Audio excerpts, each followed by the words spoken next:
Good morning. Well, on this hot day, we give you a very warm welcome to any visitors who are worshipping with us and to all who are joining us on Zoom. We welcome Paul, who's leading our service, and we hope you'll all join us for tea or coffee in the hall, which is along the corridor after the service. And we'll now have a moment of quiet to prepare for the service.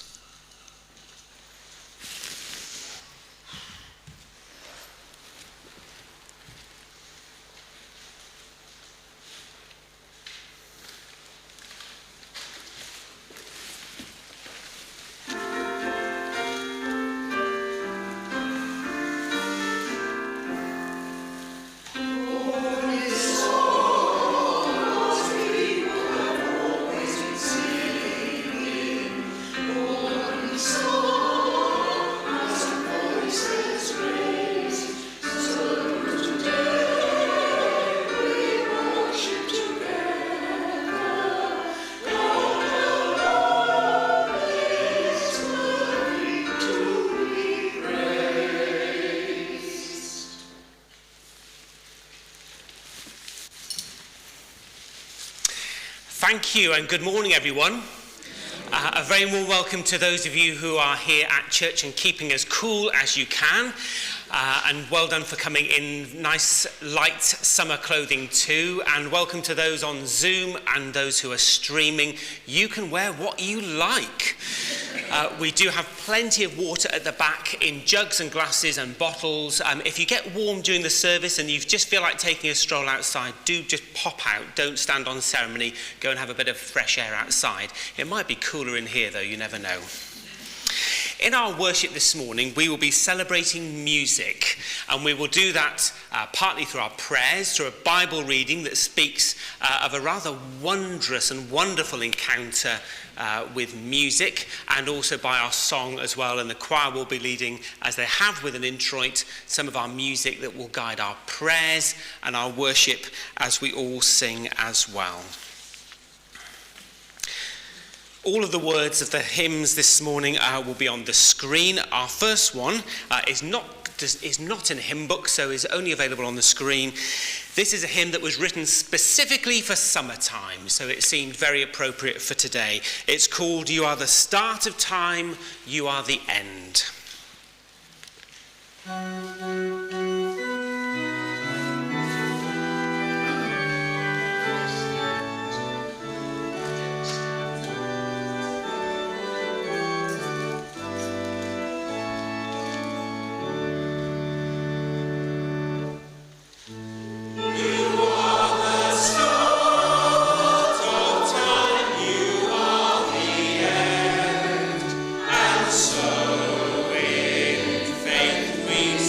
To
Our opening prayers are on the screen. So let us pray. As we greet with wonder and uncertainty the coming and the happenings of this new day, how can we keep from singing?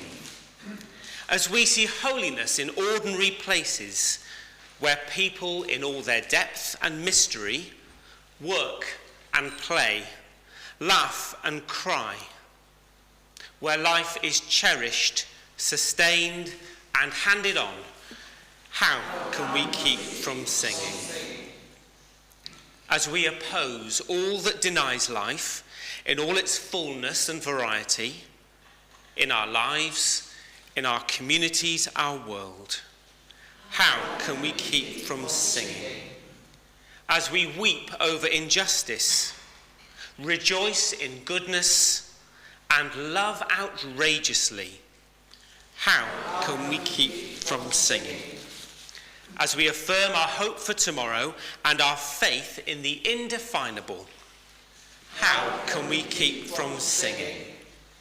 May all we offer be your delight, maker and shaper of all things. Amen.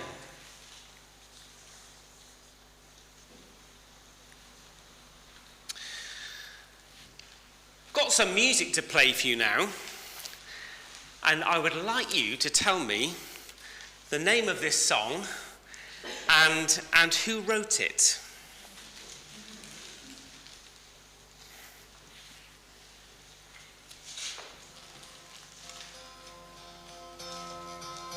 Yesterday, all my troubles seem so far away. Now it looks as though You knew. Yesterday by, well, the Beatles really, but he wrote it. Paul McCartney wrote it. Apparently wrote it, he woke up. He woke up and with the melody just in his mind. So it's kind of as if he dreamt it. Apparently that song was originally going to be called Scrambled Eggs. I think they chose wisely on Yesterday. Now, did you know that that is the most covered song of all time? More artists have covered that song than any other song in the history of recorded music. You can find all sorts of versions, rap versions, punk versions, reggae versions. There's almost any version of that song than you can think of. So now, after the easy one, I'm going to play a couple of versions of that song, and I want you to tell me the name of the artist who is singing this immortal and timeless classic. my version of yesterday. All my troubles seem so far away. Now it looks as though they're here to stay. Oh, I believe in yesterday. Suddenly. That's all you're getting. I heard a Matt Monro. It is not Matt Monro, but I did hear an Elvis Presley, the king himself. New film just out.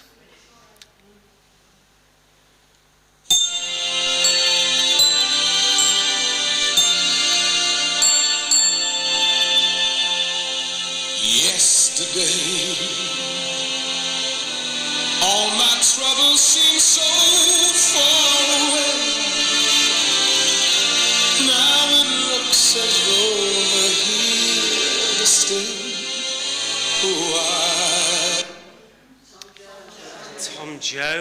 Tom Jones. I heard that very early, and I'm sure our Welsh contingent here at Emmanuel knew that immediately.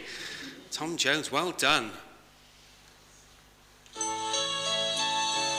Just going to skip a bit of the intro. There's a bit of an intro to this one. Oh, skip too much. Let's go for that.